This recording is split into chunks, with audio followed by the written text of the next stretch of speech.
السلام علیکم ورحمۃ اللہ وبرکاتہ۔ میرا نام ہے سید عرفان اور آپ دیکھ رہے ہیں یوٹیوب کا آفیشیل چینل سید زادہ آئی جی۔ پچھلی ویڈیوز میں ہم لوگوں نے سنا کہ حضور صلی اللہ علیہ وسلم کیسے مدینہ شریف میں تبلیغ کیا کرتے تھے، آپ صلی اللہ علیہ وسلم نے کیسے مدینہ میں اسلام کا آغاز کیا، اور مدینہ کے وہ کون سے لوگ تھے جنہوں نے آپ صلی اللہ علیہ وسلم پہ سب سے پہلے ایمان لایا۔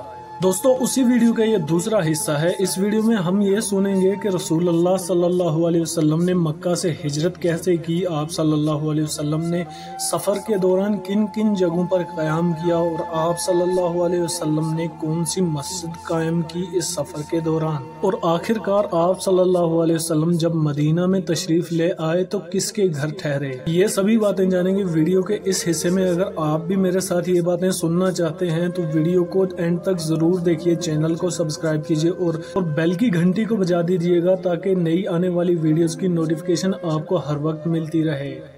پیارے دوستو، رسول اللہ صلی اللہ علیہ وسلم نے مکہ سے ہجرت اس لیے کی کیونکہ 13 سال کے تجربے نے بتا دیا تھا کہ مکہ مکرمہ میں رہتے ہوئے تبلیغ اسلام کامیاب ہونا مشکل ہے، اور اسلام کی ترقی کی صرف یہی ایک صورت ہے کہ مکہ سے ہجرت کی جائے۔ اللہ رب العزت کے حکم کے مطابق حضور صلی اللہ علیہ وسلم نے اول صحابہ کرام کو پوشیدہ طور سے روانگی کا حکم دے دیا۔ ایک ایک دو دو کر کے سب حضرات ہجرت کر گئے۔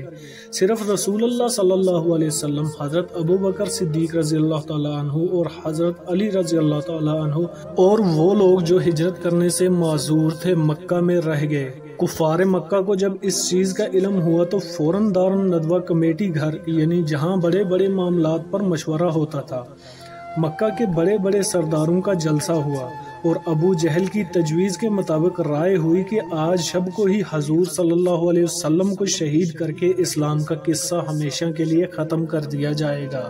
طے یہ پایا کہ ہر قبیلے کا ایک ایک شخص اپنے پورے قبیلے کی طرف سے اس ہنگامہ میں شریک ہو تاکہ پھر کسی بھی قبیلے کو اعتراض کا یا بدلہ لینے کا موقع نہ رہے۔ اس طرح اللہ رب العزت نے حضور صلی اللہ علیہ وسلم کو ان کے مشورے کی اطلاع پہلے ہی فرما دی۔ اللہ رب العزت کے ارشاد کے مطابق حضور صلی اللہ علیہ وسلم نے اسی شب کو ہجرت کا ارادہ فرما لیا، اور صدیق اکبر حضرت ابو بکر رضی اللہ تعالی عنہ حضور صلی اللہ علیہ وسلم کے ساتھ چلنے کے شوق میں ٹھہرے ہوئے تھے، اور پہلے سے راستہ بتانے والے شخص اور 2 اونٹنیوں کا انتظام کر چکے تھے۔ رات کی اندھیری کے ساتھ ساتھ کافر نوجوانوں کے دستے بھی حرم نبوت صلی اللہ علیہ وسلم کے چاروں طرف چھپ کر بیٹھ گئے کہ آخری رات کی خاموشی میں رسالت کی آواز کو ہمیشہ کے لیے ختم کر دیا جائے گا۔ اسی اندھیری کے درمیانے حصے میں جب حضور صلی اللہ علیہ وسلم نے اپنے دولت قضا سے نکلنے کا ارادہ فرمایا تو حضرت علی کرم اللہ وجہہ کو حکم فرمایا کہ چادر اوڑھ کر حضور صلی اللہ علیہ وسلم کے بستر پر لیٹ جائیں تاکہ گھر میں نہ ہونے کا کسی کو بھی پتہ نہ چل سکے۔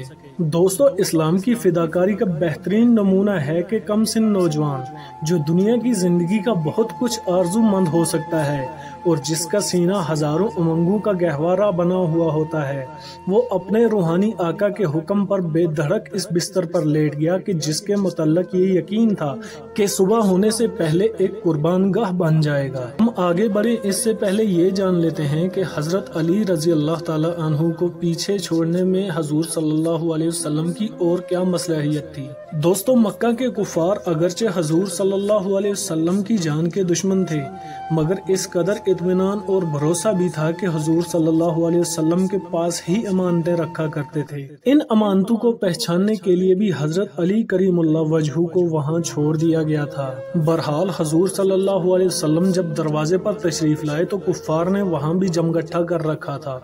حضور صلی اللہ علیہ وسلم نے سورۃ یاسین شریف کی تلاوت شروع فرمائی اور فَأَغْشَيْنَهُمْ فَهُمْ لَا يُبْصِرُونَ کئی مرتبہ دہرا لیا۔ اللہ رب العزت نے ان کافروں کی آنکھوں پر پردہ ڈال دیا، چنانچہ حضور صلی اللہ علیہ وسلم ان کی آنکھوں میں دھول جھونکتے ہوئے باہر تشریف لے آئے۔ حضرت ابو بکر صدیق رضی اللہ تعالیٰ عنہ اور راستہ بتانے والے کے ہمراہ مدینے کے راستے پر روانہ ہو گئے۔ کچھ آگے چل کر سور پہاڑ کی ایک غار میں آرام فرمایا۔ قریش کے ان غافل نوجوانوں اور بھولے لوگوں کو جب اپنی شکست کا پتہ چلا تو بہت پریشان ہوئے اور چاروں طرف دوڑنا شروع کر لیا، اور اعلان کیا گیا کہ جو شخص حضور صلی اللہ علیہ وسلم روح فدا کو پکڑ کر لائے گا اس کو 100 اونٹوں کا انعام دیا جائے گا۔ ایک جماعت قدموں کے نشانوں کا اندازہ لگاتے ہوئے غار کے منہ پر جا پہنچی۔ اگر وہ ذرا سا جھک کر دیکھتے تو یقیناً حضور صلی اللہ علیہ وسلم کو دیکھ لیتے۔ حضرت ابو بکر صدیق رضی اللہ تعالیٰ عنہ ان کے پیروں کو غار کے اندر سے دیکھ رہے تھے اور اس خیال سے گھبرا رہے تھے کہ کہیں یہ حضور صلی اللہ علیہ وسلم کو دیکھ کر تکلیف نہ پہنچائیں۔ حضور صلی اللہ علیہ وسلم نے حضرت ابو بکر رضی اللہ تعالیٰ عنہ کو تسکین دیتے ہوئے فرمایا، لا تحزن ان اللہ معنا، کہ گھبراؤ نہیں، اللہ تعالیٰ ہمارے ساتھ ہے۔ دوستو، خدا کی قدرت ایسی ہوئی کہ ایک مکڑی نے غار کے منہ پر جالا تن دیا اور فوراً کے فوراً ایک کبوتر نے گھونسلہ بھی بنا دیا، جسے دیکھنے والوں کو حضور صلی اللہ علیہ وسلم کے موجود ہونے کا وہم بھی نہ ہوا۔ اور حیرت تو یہ ہے کہ تلاش کرنے والوں میں سب سے زیادہ چست اور چالاک امیہ بن خلف تھا۔ وہی بولا کہ چلو یہاں نہیں ہو سکتے۔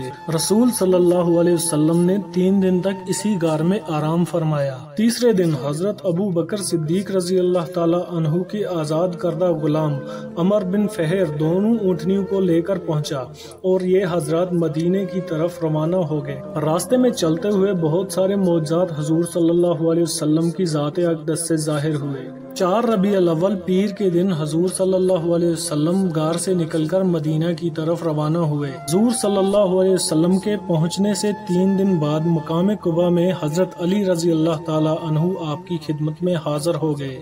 جتنے روز آپ صلی اللہ علیہ وسلم غار میں قیام فرما تھے تو صدیق اکبر رضی اللہ تعالیٰ عنہ کے بڑے صاحبزادے حضرت عبداللہ رضی اللہ تعالیٰ عنہ رات کو خفیہ طور سے حضور صلی اللہ علیہ وسلم کے پاس حاضر ہوتے اور دن بھر کی تمام خبریں حضور صلی اللہ علیہ وسلم کو سنا کر صبح سے پہلے مکہ واپس پہنچ جاتے۔ حضرت صدیق اکبر رضی اللہ تعالیٰ عنہ کی صاحبزادی حضرت اسما رضی اللہ تعالیٰ عنہ رات کو کھانا پہنچا جاتی تھی۔ اس سفر میں 4 لوگ تھے، جن میں حضور صلی اللہ علیہ وسلم، حضرت ابو بکر صدیق رضی اللہ تعالیٰ عنہ، عبداللہ بن اریکت جن کو اجرت دے کر راستہ بتانے کے لیے ساتھ رکھا گیا تھا، اور عامر بن فہیرہ حضرت ابو بکر صدیق رضی اللہ تعالیٰ عنہ کے غلام بھی شامل تھے۔ اس سفر کے دوران کسی جگہ تو حضرت ابو بکر صدیق رضی اللہ تعالیٰ عنہ نے دودھ وغیرہ خرید کر ناشتے کا انتظام کیا، اور بعض جگہ معجزات کے ذریعے سے اللہ رب العزت نے اپنے خاص بندوں کا انتظام فرمایا۔ اس سفر میں آپ حضرات کو مشہور قول کے مطابق 4 دن لگے۔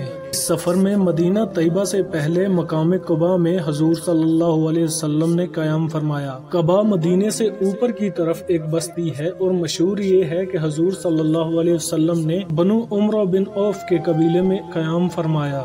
حضور صلی اللہ علیہ وسلم کے قباء کے مقام پر قیام فرمانے کی روایتیں مختلف ہیں، جن میں سے 3 یا 4 یا 5 یا 14 یا 22 روز کے قیام کا بتایا گیا ہے۔ حضور صلی اللہ علیہ وسلم نے مقام قباء میں ایک مسجد بھی تعمیر کی، جس میں شاہد و جہاں بھی دوسرے لوگوں کی طرح پتھر اور مٹی ڈھوتے رہے۔ وہاں حضور صلی اللہ علیہ وسلم نے ساتھیوں کو نماز پڑھائی اور تقریر بھی فرمائی۔ یہ مسجد حضور صلی اللہ علیہ وسلم کے دست مبارک کی پہلی مسجد تھی، اور یہ تقریر آزاد اسلامی جلسہ میں سب سے پہلی تقریر تھی۔ مقام قباء میں حضور صلی اللہ علیہ وسلم نے وادی بنی سالم کے درمیانی حصے میں قیام فرمایا۔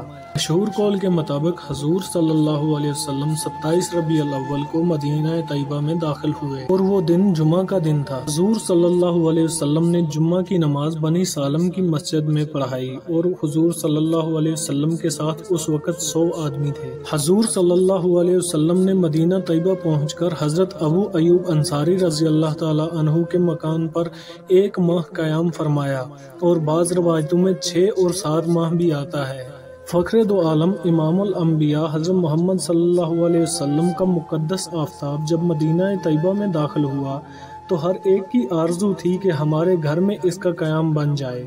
چنانچہ اصرار ہونے لگا، اور حضور صلی اللہ علیہ وسلم کی اونٹنی کی مہار پر کھینچا تانی ہونے لگی۔ حضور صلی اللہ علیہ وسلم نے فرمایا، چھوڑ دو، جہاں یہ بیٹھ جائے گی